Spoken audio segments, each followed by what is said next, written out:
All right. Zelnaga Caverns, bottom left. Any Pro Prime. Any Pro Prime. Over here at the top right. Next Hansin.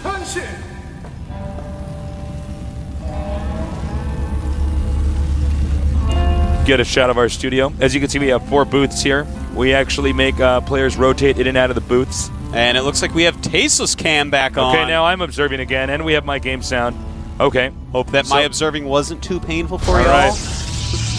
No, it was actually quite good, I thought. Oh, thank you. I liked it, Artosis. Thanks, Tasteless. All right. I tried my best. Hopefully, we apologize for the technical difficulties that have occurred for some reason right at the start of this, but I will inform them of everything that's happened and make sure this does not happen again. Here we go right now. Probes continuing to mine here. We don't have any early proxy strategies yet. And I'm really curious to see if our Terran player is going to go for the same strategy 3 times in a row. If he goes for it again, I'm going to have to start questioning, how deep is this player? Because last game we saw that any pro, was like, no. Well, it was just denied so easily. It's just like that, Tasteless. I think it was the wrong map to do it on, too, to be honest. Blistering Sands, I don't think it's a map for that strategy. Scrap Station is. A much wider ramp. I felt like the Reaper usage was a lot better there. Last game, the Reaper usage, not that great 9. As you can see, both guys just continuing to play. When you're a good Protoss player, you got to have your charges stored up perfectly. In fact, a good Protoss player doesn't always have his charges as low as possible. He knows when to save them up. Yeah. And explode with charges at key moments in the game to get ahead. That's right. A lot of build orders in the future are going to be based around charging out certain units, getting them out in time for whatever it is you want to do. Look at this. If we look up at the Terran base real quick, Probe's in there, throws on that second barracks, and don't even tell me that's a reactor. Don't even tell me that's It is. Dun dun dun. It's a reactor. Well, looks like he's showing any pro the exact same build as the last games. Now, will he end up doing the exact same build? I have this funny, sneaking suspicion that he's going to. Yeah, I mean, but it might work better on this map, but yeah, I mean, it's basically one of these timing rushes. Will Protoss open the same way, though? That's another big question. Will we get a Robo Bay in here? It worked out last game for him, but I would almost like to see something different. He is almost. Just kind of, not completely certain about that, but I'm pretty certain. And he supply blocked himself, actually. He actually really messed up. It looks like I think he told the depot to build, and then something was in the way or something, and the SU just went home.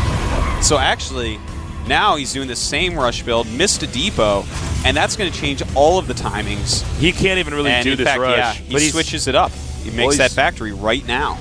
Yeah, he's still going to get that Reaper, but that's too bad. I mean, you don't normally see a player like that get supply block. Yeah, do it 3 times in a row, and the 3rd time you mess up, it's like, well, no, it's supposed to be the 1st or 2nd time you mess up. Yeah. But he messes it up and switches strategies, so we see that he is not as one-dimensional as we had feared. And meanwhile, our Protoss player going for the robotics facility, continuing to charge out warp gates.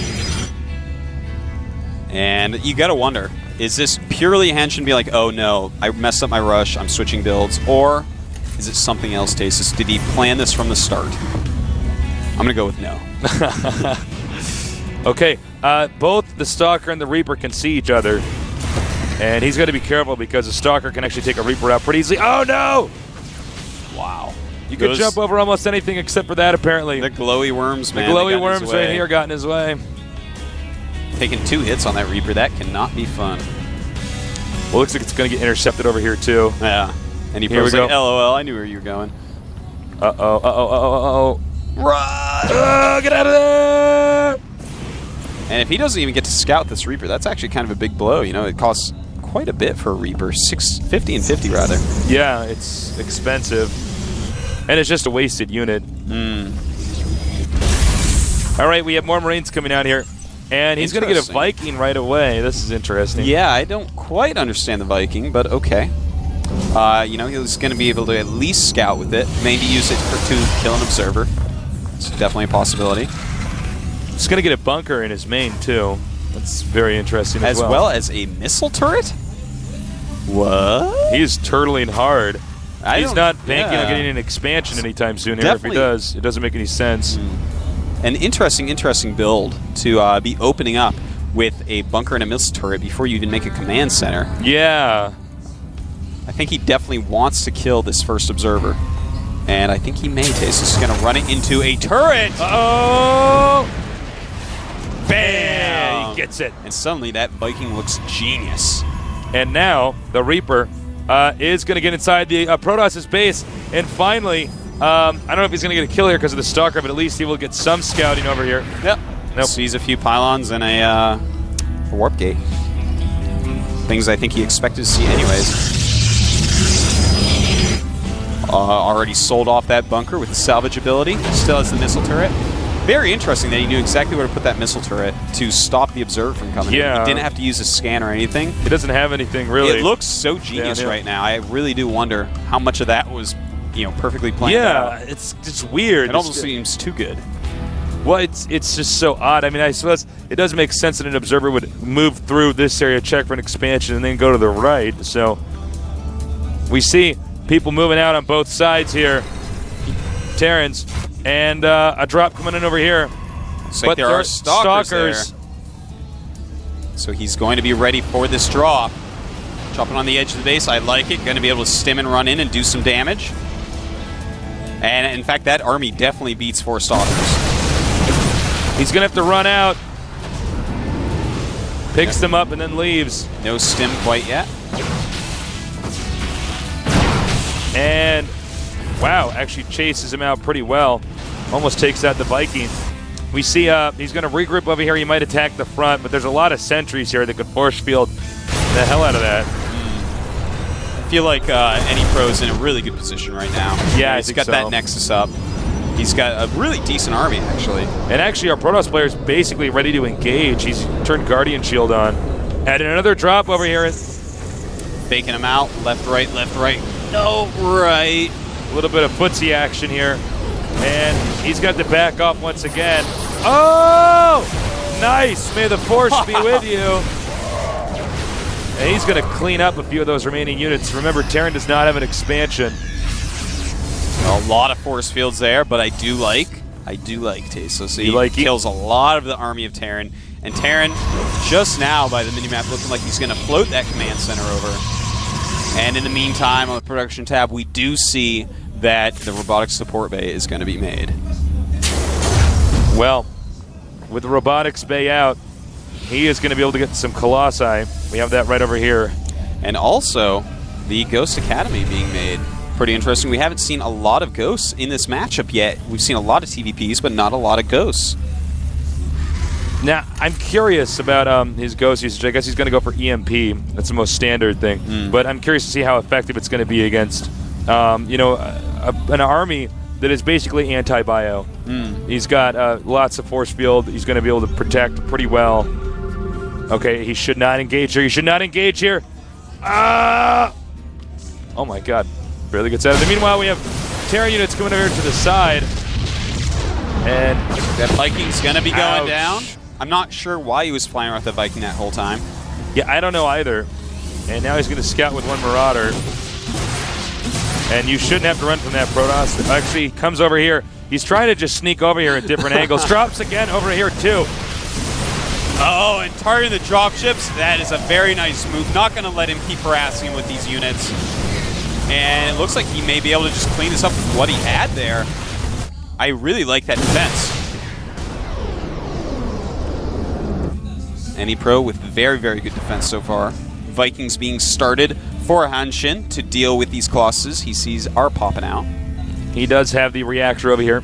He is getting drop ships along with Vikings, though, like we saw in the previous game. You might want to stay pure Viking. Yeah, it's a little bit scary dealing with these Colossus if you don't have a big mass. And look at this. What a... Oh, that is not a good move. He does not want to do that. But will this dropship go down? Oh, no, this I could think be it absolutely is. huge. Stalker's very, very fast. Gonna take down this dropship. Oh, my God. This guy's like, wait for me. And the dropship just barely living. Wow, that was so close. That was so close. Any pro cannot be happy with that. This Marine is AWOL, actually just up here hanging out. Taking his own vacation from there. I know. And we do have one ghost right here in the mix. Command center on the way. And you know, it's interesting. He just keeps making a lot of dropships. I feel like his Viking count is not going to be high enough once any pro gets, 3-4 Colossuses with range. It's going to be extremely, extremely hard to take those out with just a handful of Vikings. Right now, Protoss just continuing to move out around the map. Terran is salvaging the bunkers. We only have, 3 Vikings total so far. And Protoss is feeling pretty confident. Looks like he might expand here to the gold location. He is warping pylons in here. And one just finished over here. And, I really do like the way that we see any pro playing. If we take a look at the production tab, he's getting his critical upgrades. His thermal lance just finished for the Colossus, making longer range. Getting those Zealot legs, because he has so many Zealots. And it looks like we may be seeing an engagement here momentarily.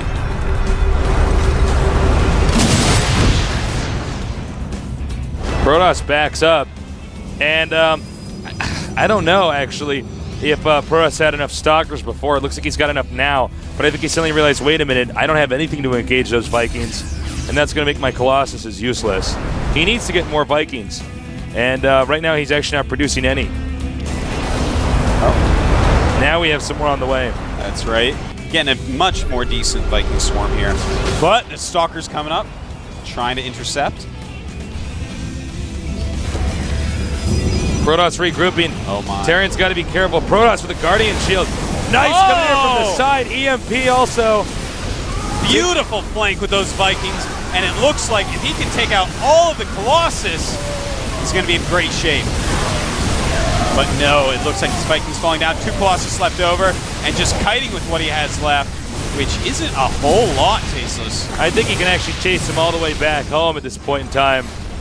Here's, of course, the advantage of the Colossus. He can climb over. Nice, again, over here.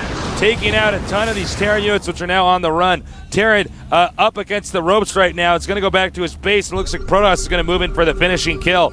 Terran scans and just going to see how badly he's losing this right now. Any pro just manhandling. Looks like he's going to try to take out some Colossus. Will he get it? No. GG. That is all she wrote about next Hansin. That's it. Any pro really coming back. I got scared after that first match. I'm like, wow, is this another great Protoss player that is going to be knocked out? Yeah. But nope. Any pro's like, sup, get out of here. Any pro handled himself very well. Any pro, another member of the Team Prime. He is going to manage, I think, to get pretty far in this. I got to say, though, I did like our Terrence rush in game number 1. Yeah. And that was cool. He tried it in games 2 and 3. Didn't work out as well, though. You can't just always use the same strategy. People catch on to it, especially at these high levels that we're seeing here. Terran has so many options. I mean, why would you do the same thing over and over again? There's so many things a Terran player can do to a Protoss that there's just no need to stick with one build. Especially when it's a rush. If it's a more laid-back economy, reactive play, makes a lot more sense to keep doing it over and over. But when it's a rush build, he's going to see that. He's going to recognize and be like, okay, I understand what you're doing here. I understand what you're capable of. I know what you're going to try to do, and I'm just going to throw a wrench into your plans and own you. And, that's kind of what any pro ended up doing there. Yeah, that's true. Well, we hope you guys submitted some questions because we're going to have Artosis interviewing him in just a minute here. And our next match is going to be David versus Next Genius. So another Next player. We already had one bite the dust here at GOM. He died. Next Genius, though, definitely the best player in Next. Yes. So good, Protoss. He's easy, second to none. We'll be right back. We'll be back, guys. Sorry again for those technical difficulties.